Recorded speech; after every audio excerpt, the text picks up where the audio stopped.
Kali ini Pak Guru akan menjelaskan proses fertilisasi atau pembuahan, yaitu peristiwa bertemunya sperma dan sel telur. Peristiwa ini terjadi pada tuba Fallopi atau saluran telur. Saya tunjukkan videonya. Nah, ini gambar sel sperma yang ditumpahkan di dalam rahim. Ya, jumlahnya ada ratusan juta sperma. Ya. Ada 200 juta lebih ini gambar sperma yang bergerak sekali ya.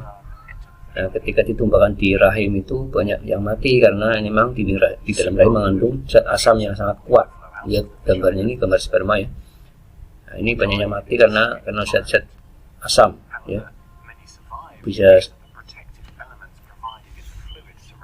maka sperma jumlahnya harus banyak, tapi masih banyak yang masih hidup. Yang masih hidup dia akan bergerak mencari telur ya, menuju ke tuba Fallopi. Ada saluran tuba Fallopi ya. Nah, dalam perjalanan pun banyak sperma yang mati di perjalanan ya, karena mungkin kelelahan atau mungkin ya kena zat kimia tadi. Tapi masih banyak juga yang selamat ya. Nah, ini masih punya power menuju ke sel telur ya.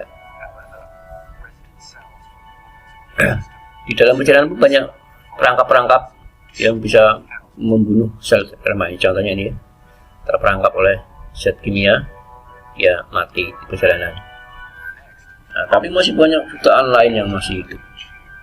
Dia terus bergerak menuju ke saluran yang sangat jauh ini, karena adanya sinyal. Jadi sel telur itu memancarkan sinyal yang menyebabkan ini telurnya ini bergerak. Ini ada bergeraknya telur itu digerakkan oleh tadi semacam bulu-bulu yang menggerakkan telur ya. Ini ada bulu-bulu yang menggerakkan telur itu ya. Nah, sperma itu bergerak. Nah, ini sperma yang akan berhasil membuai telur ya. Nah, karena di antara jutaan sperma yang menuju telur itu hanya satu yang berhasil masuk menembus telur, yang lain tidak bisa karena memang jatahnya satu ya. Ini telurnya ya. Lihat ya, banyak sekali yang mendekat. Ini yang juara ini nanti yang berhasil menembus ini, yang paling depan ya. Nah, begitu ada telur yang masuk, maka telur akan membuat lapisan pelindung berupa zat kimia sehingga sperma lain nggak bisa masuk. Ini udah menembus ke dalam ya. Nah, ini di dalam. Nah, ketika udah berhasil nembus, secara otomatis telur akan ini spermanya udah nembus ke dalam telur ya, masuk. Begitu masuk, telur akan membuat lapisan pelindung ya, yang tujuannya adalah untuk melindungi supaya tidak ada sperma lain yang masuk, karena memang hanya satu yang berhak masuk. Lihat, ini ada zat kimia yang melindungi sehingga terperangkap semua, spermanya nggak bisa masuk, terperangkap oleh zat kimia tadi ya. Itu mekanisme yang diatur sedemikian rupa, luar biasa ya, serba otomatis ciptaan Allah ya. Lihat, ini gambar sperma yang sudah terperangkap nggak bisa masuk. Nah, otomatis semua. Ini yang warnanya biru ini adalah zat kimia yang meracuni sperma sehingga pada mati ya, spermanya mati terbunuh. Nah, karena mereka sudah tidak berhak masuk lagi. Ini dari luar sudah kelihatan. Ini dari di dalam telur ya. Di luar telurnya ini masih ada sperma yang datang. Lihat. Oh, ada yang baru datang. Ini udah nggak bisa, udah keras, nggak bisa nembus. Udah dinding telurnya udah keras. Nah, ini yang terjadi di dalam telur yang tadi ya. Setelah berhasil masuk, ini gambar benang-benang kromatin. Secara otomatis benang-benang kromatin dari sel telur dan sel sperma akan menebal, memendek dan menjadi kromatid. Ini kromatid namanya. Kromatid kemudian jadi kromosom. Kalau tangannya 2 kromatid, kalau tangannya 4 kromosom namanya. Ini mengalami pembelahan ya. Nah, jadi ada 2 inti dari telur dan inti dari sperma akan bergerak mendekat sambil dia tadi kromosomnya menebal. Jadi kromatid ini dari telur dan dari sperma akan melebur melebur jadi satu dan kromosomnya akan saling bertemu sesuai dengan jenisnya masing-masing. Jadi dari telur 23 kromosom, dari sperma 23 kromosom akan berpasang-pasangan sehingga menjadi 23 pasang kromosom. Ya. Nah, itu luar biasa ciptaan Allah. Ya. Kalau udah terbentuk sigot, kalau sudah terjadi pembuahan maka menjadi sigot. Sigot kemudian akan membelah jadi 2 sel, membelah mitosis, ya. Sambil dia bergerak menuju ke rahim, dia membelah terus 2 sel, 4 sel, 8 sel, 16 sel dan seterusnya sampai dia jadi embrio dan dia akan tertanam di dalam rahim hingga terjadilah proses kehamilan. Demikian. Assalamualaikum warahmatullahi wabarakatuh. Assalamualaikum warahmatullahi wabarakatuh. Baik, siswa-siswi kelas 9. Kali ini Pak Guru akan menjelaskan masih bab 1 reproduksi manusia pada subbab struktur dan fungsi sistem reproduksi manusia. Pada sistem reproduksi manusia antara laki-laki dan perempuan terdapat perbedaan, ya. Ini yang membedakan secara primer, membedakan pria dan wanita. Kita mulai dulu dari organ reproduksi pria atau laki-laki.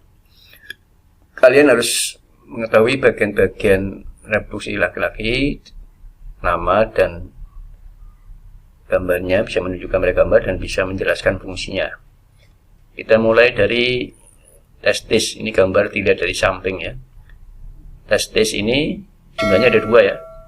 Nah, fungsinya adalah untuk menghasilkan sperma sebagai produksi sperma. Setiap hari bisa mencapai 30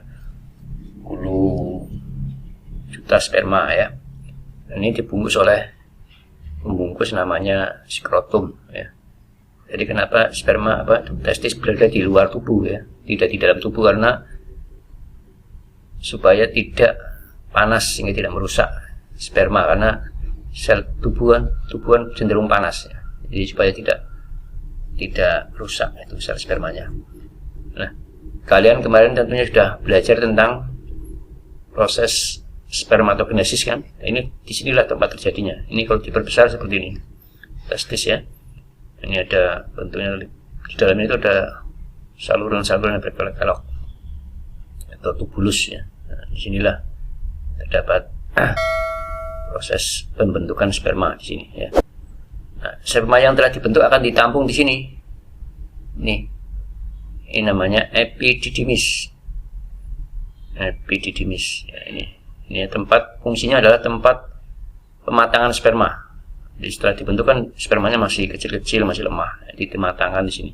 Setelah matang atau udah dewasa, dia akan bergerak, disalurkan ke kantong sperma lewat saluran ini, namanya vas deferens. Vas deferens, ya. Kemudian disimpan di sini di tempat penampungan sementara namanya vasika seminalis atau kantong sperma. Ya, suatu-suatu dibutuhkan akan disalurkan ke sini. Ya, ini. Nah, ini namanya uretra. Uretra. Ya, uretra itu memiliki 2 fungsi, ya. Di samping saluran sperma juga dia merupakan saluran urin atau air kencing. Ini kantong kemih. Di sini tempat penampungan air kencing, ya. Akan menuju ke saluran yang sama. Ya, ada pertigaan, ada percabangan sini. Nah, tapi tidak usah khawatir, ketika air urin mau keluar sini, tidak akan masuk ke sini karena ini otomatis dia akan mengunci, menutup. Sebaliknya ketika ada sperma yang mau keluar sini, ininya akan nutup sendiri otomatis, ya. Jadi ciptaan Allah itu serba otomatis, ya. Nah, kemudian akan disalurkan ke sini dan ini namanya penis, ya. Fungsinya untuk memasukkan sperma ke dalam alat kelamin wanita. Ya, demikian untuk bagian-bagian organ reproduksi pria. Sekarang kita lanjut ke organ reproduksi perempuan, ya. Ini bentuknya seperti ini, ya. Ada 2 ovarium nih, kanan kiri. Kemudian ada saluran telur, ini namanya oviduk atau tuba Fallopi, ya. Nah, di sini ada rahim atau apa itu, uterus rahim, ya. Dan ini vagina. Nah, ovarium fungsinya untuk menghasilkan sel telur. Nah, disinilah tadi pembentukan oogenesis, di sini terbentuk ovum. Tapi tiap bulan hanya satu telur yang dilepaskan, ya. Bisa sebelah kanan, bisa sebelah kiri, ya. Nah, tidak dua-duanya, salah satu. Nah, setelah telur dilepaskan, dia akan bergerak sini, ya kan? Nah, jika sel telur bergerak sini, ini berarti namanya usia subur, ya. Dinamakan usia subur karena ketika ada sperma yang masuk, terjadilah pembuahan. Kalau tidak ada, berarti ya tidak terjadi pembuahan. Jadi pembuahan terjadi di sini, di saluran telur ini, atau tuba Fallopi. Jika terjadi pembuahan, maka sel telur itu akan membelah terus, dari 2 sel, 4 sel, dan terusnya sampai dia menuju ke sini dan tertanam di rahim. Nah, ketika tertanam di rahim, itulah namanya peristiwa kehamilan. Saya carikan gambar yang lebih bagus, ya. Ini saya punya gambar lain.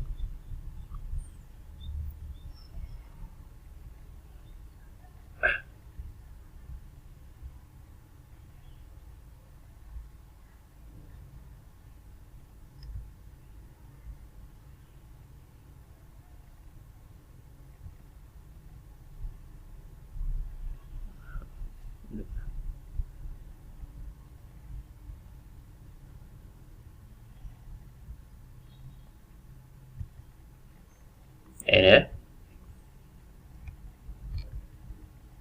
Nih, ini gambarnya lebih bagus. Saya ulangi lagi. Ini adalah ovarium. Nah, disinilah tempat terjadinya pembentukan telur, ya, atau namanya oogenesis, melalui proses pembelahan mitosis, ya. Sampai ketika telur udah matang, dia akan melepas dari ovarium. Peristiwa lepasnya telur ini namanya ovulasi. Ovulasi, ya. Setelah lepas, dia akan bergerak menuju sini lewat corongnya, ya, masuk ke tuba Fallopi, ya. Nah, ketika masuk, jika ada sperma yang masuk, ya, jika ada sperma yang masuk ke sini, nanti sperma yang masuk ke sini itu jumlahnya, ini rahim, ya, ini rahim. Jumlahnya jutaan, ratusan juta, bisa mencapai 200 juta lebih. Tapi di antara 200 juta itu banyak yang mati. Kenapa banyak mati? Karena ketika sel sperma ditemukan di sini mengandung banyak zat asam, yang sebetulnya adalah untuk melindungi rahim ini, ya, dari kuman atau penyakit, ya, dari bakteri. Nah, tapi sperma yang masuk sini banyak yang mati. Nah, maka jumlahnya sperma memang harus banyak. Tapi banyak juga yang masih hidup. Yang masih hidup dia akan bergerak ke sini menuju ke sel telur. Kenapa sel sperma bisa bergerak sini, tidak ke sini? Karena telur ini akan memancarkan sinyal, sehingga dia akan menarik sperma menuju sini, ya. Dalam perjalanan pun banyak yang mati sperma itu, ya. Terus sampai akhirnya menuju ke sini, ya. Ini gambar telur yang dihubungi oleh sperma ini. Meskipun sperma yang datang itu jumlahnya ratusan, bahkan ribuan, bahkan jutaan, tapi yang berhasil membuahi atau masuk ke dalam itu adalah hanya satu sperma. Nah, ketika sperma sudah masuk, ya, maka sperma telur tadi, ketika sudah ada sperma yang berhasil masuk, maka dengan otomatis telur itu akan membuat lapisan pelindung yang mengandung zat kimia, sehingga sperma lain nggak bisa nembus.